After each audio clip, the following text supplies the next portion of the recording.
برکتوں کی واپسی اور دلوں کو زندہ کرنے کے لیے رمضان کا مہینہ اللہ تعالیٰ نے عطا کیا۔ اس کی برکت کے حوالے سے اللہ تعالیٰ نے فرمایا کہ میرے اور موسیٰ کے درمیان بھی 70 پردے ہیں، لیکن میرے نبی کی امت جب رمضان کے روزے رکھے گی اور افطار کے وقت روزے دار اور میرے درمیان کوئی پردہ نہیں ہوگا۔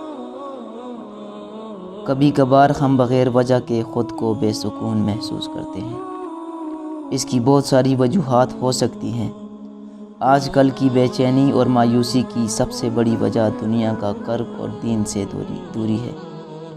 جب انسان دنیا کی نعمتوں کو بھول بیٹھتا ہے اور اس خوش فہمی میں ہوتا ہے کہ دنیا کی سب نعمتیں صرف اسی کے لیے ہی پیدا کی گئی ہیں اور بنانے والے کا شکر ادا نہیں کرتا، پھر آہستہ آہستہ جیسے سب خوشیوں کے دروازے کھلتے ہیں ویسے ہی بند ہونے لگتے ہیں۔ انسان خود کو تنہا اور بے سکون محسوس کرنے لگتا ہے۔ یہ مایوسی اس حد تک بڑھ جاتی ہے کہ وہ اس دنیا سے کنارہ کرنے کی کوشش کرنے لگتا ہے۔ اس کی ایک مثال لیتے ہیں، جیسے گائے کا بچہ جب چھوٹا ہوتا ہے اسے آزاد چھوڑ دیا جاتا ہے۔ وہ ادھر ادھر آزادی سے بھاگ سکتا ہے، لیکن جب وہ آزادی کو اپنی طاقت سمجھ کر نقصان کرنے لگتا ہے، ساتھ والے جانوروں کو نقصان دینے لگتا ہے، انہیں مارنے لگتا ہے، اپنے مالک کو نقصان پہنچانے لگتا ہے، تو وہ آزادی سے اچانک سخت جکڑ میں آ جاتا ہے۔ اسے ایک رسی کے بجائے دونوں طرف رسیوں سے باندھ دیا جاتا ہے۔ اب وہ آسانی سے حرکت نہیں کر سکتا، ارد گرد والوں کو نقصان بھی اب نہیں پہنچا سکتا۔ اب وہ خود کو بہت بے محسوس کرتا ہے، بالکل ایک انسان کی طرح، جیسے انسان بہت گناہ کرنے کے بعد جب اس پاک ذات کو بھول کر طاقت کے نشے میں آتا ہے تو ایک وقت آتا ہے اس کے لیے خوشیوں اور کامیابیوں کے دروازے بھی بند ہو جاتے ہیں۔ پھر وہ مایوس اور کمزور ہونے لگتا ہے۔ اچانک اسے امید کی کرن نظر آتی ہے اور وہ ہوتا ہے رب کا در۔ جیسے ایک بچہ جو کہ بول نہیں سکتا، لیکن جب اسے بھوک پیاس لگتی ہے یا پیٹ کان میں درد ہو تو وہ زور و قطار رونے لگتا ہے، اور ماں رونے سے ہی پہچان لیتی ہے کہ اس کے بچے کو یا تو بھوک لگی ہے یا پھر کوئی تکلیف ہے۔ وہ فوراً سب کام چھوڑ کر اپنے بچے کو پیار سے اٹھاتی ہے، دودھ دیتی ہے اور بچہ سکون میں آ کر سو جاتا ہے۔ اور وہ رب تو اپنے بندوں کو 70 ماؤں سے بھی زیادہ پیار کرتا ہے، اور اپنے بندے کو کیسے تکلیف میں دیکھ سکتا ہے۔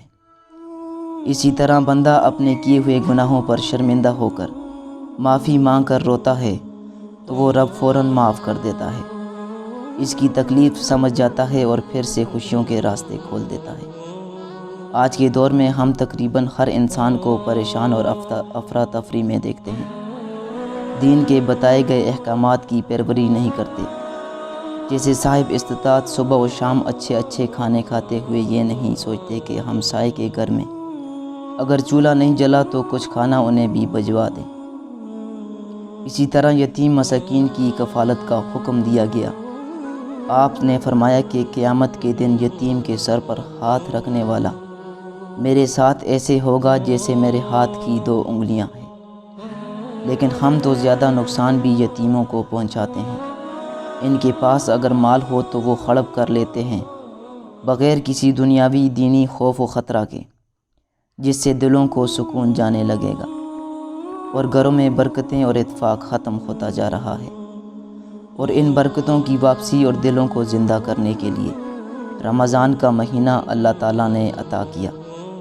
اس کی برکت کے حوالے سے اللہ تعالیٰ نے فرمایا کہ میرے اور موسیٰ کے درمیان بھی 70 پردے ہیں، لیکن میرے نبی کی امت جب رمضان کے روزے رکھے گی اور افطار کے وقت روزے دار اور میرے درمیان کوئی پردہ نہیں ہوگا، اس وقت میں اس کی ہر بات، ہر دعا قبول کروں گا۔ تو ہمارے گناہوں کی معافی کا مہینہ بھی ہے، تو ضروری ہے کہ ہمیں اپنے آپ کو اچھے کاموں پر لگانے کی ضرورت ہے تاکہ ہم اپنے دین و دنیا کو سنواریں۔ اسی طرح ہی ہم اپنی زندگی کو بھی خوشگوار بنا سکیں۔